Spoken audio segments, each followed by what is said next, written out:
Good day, everyone. Today's video assignment is on choosing health services that are available in your community. My community is Upper Marlboro community in Maryland. The healthcare access in my area is a metropolitan mental health clinic that is located in 96 Harry S. Truman Drive in Upper Marlboro. It's a behavioral outpatient clinic that provides a psychiatric rehabilitation program for adults and for children. They accept Medicaid for insurance and Medicaid. They accept Maryland Medicaid for insurance and payments.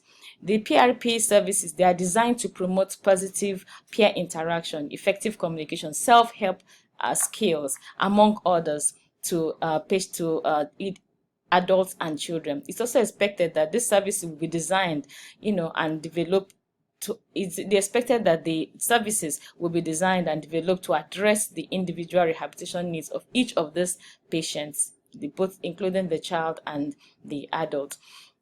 Is that the providers of these PRP services for children and adults must document progress on age-appropriate self-care and social skills, and they should also address barriers to improvement in the participants' overall functioning.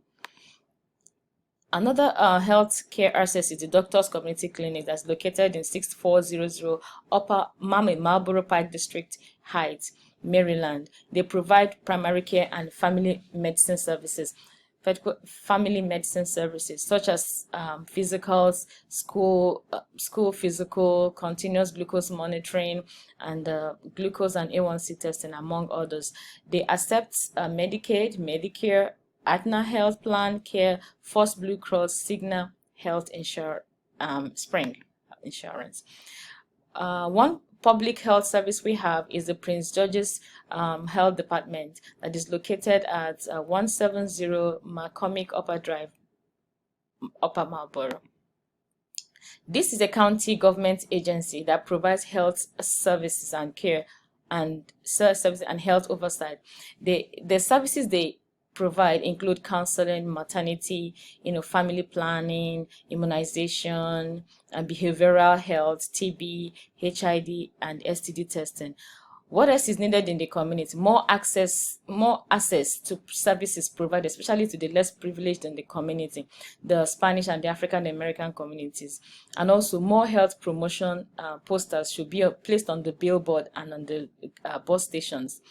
They should also organize more health outreach, especially to educate and to test young adults on HIV and STDs. Vaccination rates. Comparison of vaccination rates for children entering school level for Prince George's Community in Maryland is about 99%, 99.1% compared to the national level, which is 95%, which is pretty good. Families without health insurance can get their children vaccinated at Cheverly Health Center, located in Prince George's County. Is located at 3003 Hospital Drive, Cheverly, at no cost. They can also get the flu vaccine within the same vicinity. Then families with health insurance can get flu shot and vaccination in the pharmacy or in any health centers within the community. The cost of flu shot without insurance varies from one outlet to the other, but mostly within the range of $40 for children and $70 for adults. Disaster plan. The Public Health Emergency Preparedness Program is responsible for planning disaster in the community, and they are located at 9201 Basil Court in Upper Marlboro. The team is highly prepared for any form of disaster and with adequate equipment and staff. They are experienced in areas such as flooding, hurricane, tornadoes, and earthquake. They normally have a mock drill, to show the county's preparedness every year. To learn more and register to join the team, you can go to Maryland Response Volunteer or email them at hdpreparedness.co.pg.md.us or call them at 301-883-7838. Health education flyers.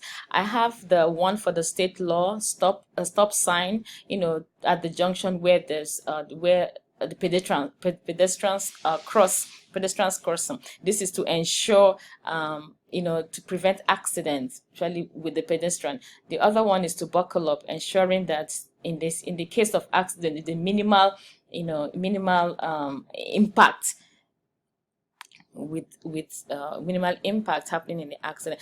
Another one I have is a smoke-free area where the community and the county is trying to advocate for smoking cessation.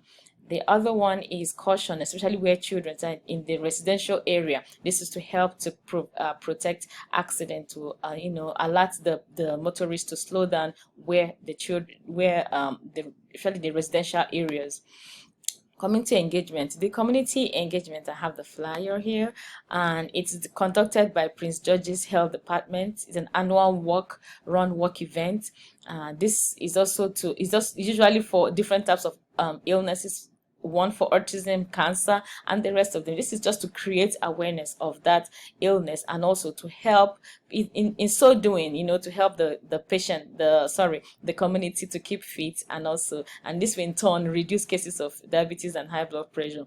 The event is promoted by Prince George's Health Department through flyers, and also they can be sent to the community. It's also advertised in the local Fox channel. There's a strong evidence that this event is successful, because there's always a great turnout of this event. Parents, and they come with their children. Reflection. The level of services provided in the community by Prince George's Health Department is appropriate and efficient. The staffs, they are cautious, they are approachable, and they provide assistance even, to help in obtaining necessary information. The Health Department ensures that Prince George's County residents receive the help that they need, particularly, with low income and uninsured adults and children. The Department of Health prevents and controls infectious disease and ensures that the environments are safe to support health, particularly in at-risk communities. The community needs more health promotion posters of different aspects to help, to pasted in the bus station. They have very few of them, so they need to get more of them. The health department should also organize more community health fair where people can receive free treatment, checkup, and physical assessment. We don't really have that much. They should ensure and advocate for more nurses in school, encourage more private behavioral clinic within the community, because we just have one. Thank you so much for listening to the video presentation. And this is my reference. Thank you.